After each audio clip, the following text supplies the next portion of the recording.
Do czego służy primer? Jak idealnie malować przy skórkach? W tym odcinku Q&A odpowiadamy na Wasze pytania, które zadajecie w mediach społecznościowych. Zdradzimy Wam proste triki, a na koniec mamy dla Was konkurs, także koniecznie oglądajcie nas do końca.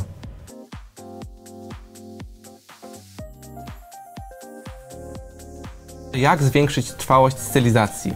Warto zaopatrzyć się w ten produkt. To primer, który odtłuszcza płytkę paznokcia, zmienia jej pH, przez co znacznie zwiększa przyczepność lakieru bazowego. Występuje w dwóch wariantach: kwasowym oraz bezkwasowym. Primer bezkwasowy jest stosowany najczęściej jako preparat zwiększający przyczepność. Jest uniwersalny. Sprawdzi się w przypadku płytki nie wykazującej większych problemów z przyczepnością hybryd czy żeli. Prawidłowo aplikowany jest bezpieczny dla paznokci. Natomiast primer kwasowy stosujemy w przypadku problematycznej płytki paznokcia, gdy po zastosowaniu primera bezkwasowego stylizacja odpryskuje lub się zapowietrza.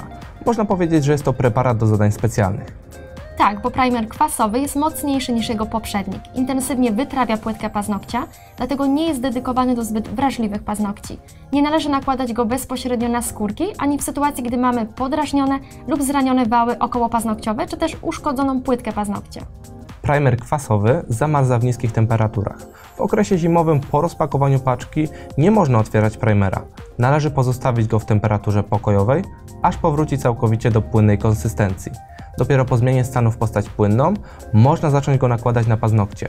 Takie zachowanie preparatu jest zupełnie normalne i nie zmienia to jego właściwości. Jak stosować primer? W standardowy sposób przygotuj płytkę paznokcia i przemyj ją cleanerem. Teraz zaaplikuj primer, omijając okolice skórek.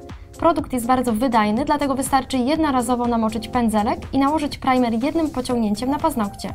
Później czekamy do całkowitego odparowania i możemy nakładać bazę. W przypadku primera kwasowego aplikuj preparat bardzo ostrożnie i punktowo, używając niewielkiej ilości produktu. Co ważne, primer odparowuje, nie utwardzamy go pod lampą przed zaaplikowaniem bazy. Podstawą jest oczywiście odpowiednie przygotowanie płytki. Po odsunięciu skórek, np. drewnianym patyczkiem, przy skórkach nie powinno być żadnych pozostałości po poprzednim manikir czy nierówności. Tego, jak idealnie malować przy skórkach, nauczycie się w Akademii Semilac na szkoleniach z manikir kombinowanego. Mamy jednak dla Was prosty trik. Aby lakier ładnie rozprowadził się przy skórkach i aby uniknąć ich zalania, skorzystajcie z cienkiego pędzelka. Dzięki niemu z większą precyzją wykonacie estetyczne wykończenie. Możecie do tego wykorzystać nasze pędzelki N01, N001 oraz N002. Semilac Extend Base to bestseller i pozycja absolutnie obowiązkowa każdej miłośniczki paznokci. Jest to baza pod lakiery hybrydowe, co znaczy, że nie musicie wcześniej aplikować pod nią innego produktu, np. innej bazy. Możecie jednak zastosować primer, o którym mówiliśmy dzisiaj wcześniej, by zwiększyć przyczepność Extend Base do płytki paznokcia. Baza Extend dodatkowo wzmocni i nadbuduje płytkę. Możecie nią przedłużyć paznokcie do 1 cm. Pytacie również, czy nasza bestsellerowa baza rozpuszcza się pod wpływem acetonu. Tak, można ją zdejmować za pomocą acetonu czy Semilac Removera. Nie trzeba jej spiłowywać lub stosować frezarki, ponieważ jest to baza hybrydowa. Inspiracje są wszędzie, bo wszędzie otaczają nas kolory. Żeby ułatwić Wam orientację, jako pierwsi zdecydowaliśmy się pogrupować nasze kolory w kolekcje. Przykładowo, jeśli lubicie neony, sięgnijcie po paletę Tropical Drinks. Jeśli szukacie kolorów delikatnych, idealnych do biura, spróbujcie Business Line. Każda kolekcja Semilac opowiada historię kobiety i jej typ osobowości. Kolekcja Kataj to kolory idealne dla kobiety z pazurem, odważne, podkreślające jej temperament.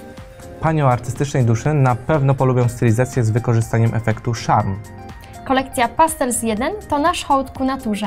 A Pastels 2 to zestawienie dwóch temperamentów: słodka i buntownicza osobowość. Oczywiście zachęcamy, aby kolory z różnych kolekcji łączyć ze sobą czy kontrastować. Każda z nas lubi zabawę kolorem i raz chciałaby poczuć się jak kobieta z pazurem z kolekcji Kataj, a przy innej okazji woli być delikatna jak bohaterka kolekcji Pastels 1. Wybierając kolory Semilac jesteście zawsze na czasie, ponieważ w ich tworzeniu inspirujemy się światowymi trendami w modzie i designie z różnych stron świata. Na kolekcję mają wpływ również nasze ambasadorki i możemy Wam zdradzić, że czerwiec zapowiada się bardzo kolorowo. Najpierw prawidłowo przygotujcie płytkę paznokcia. Musi być dobrze zmatowiona, odtłuszczona i oczywiście pozbawiona resztek poprzedniego manikir. Ponieważ płytka paznokcia jest elastyczna, dla jej wzmocnienia i wyrównania warto zastosować wspomnianą wcześniej Semilac Extend Base. Kolory, szczególnie mocno napigmentowane, należy aplikować bardzo cienkimi warstwami. Lepiej nałożyć 2 cienkie warstwy niż jedną grubszą. Całość zabezpieczamy topem. Jeśli po jakimś czasie pojawią się pęknięcia lub pajęczynki, warto zmatowić wierzchnią warstwę topu i zaaplikować go ponownie. Mamy nadzieję, że dostarczyliśmy Wam przydatną porcję wiedzy, a teraz czas na Was. Napiszcie w komentarzu, jak wyglądałaby Wasza wymarzona kolekcja lakierów hybrydowych, jakie odcienie by się w niej znalazły, jak byście ją nazwały i jakim kobietom dedykowały. Nie możemy doczekać się Waszych odpowiedzi. Dziękujemy Wam za obejrzenie tego odcinka, dajcie nam kciuka w górę i do zobaczenia w kolejnych. Pa! Cześć! Uwaga. Poczekaj, bo tam słyszę głosy. I jeszcze mała podpowiedź. Im więcej zer, słyszę kroki. Słyszę kroki. Jakaś mantra, słyszę kroki. To się nazywa, proszę pana, schizofrenia, jak pan słyszy głosy.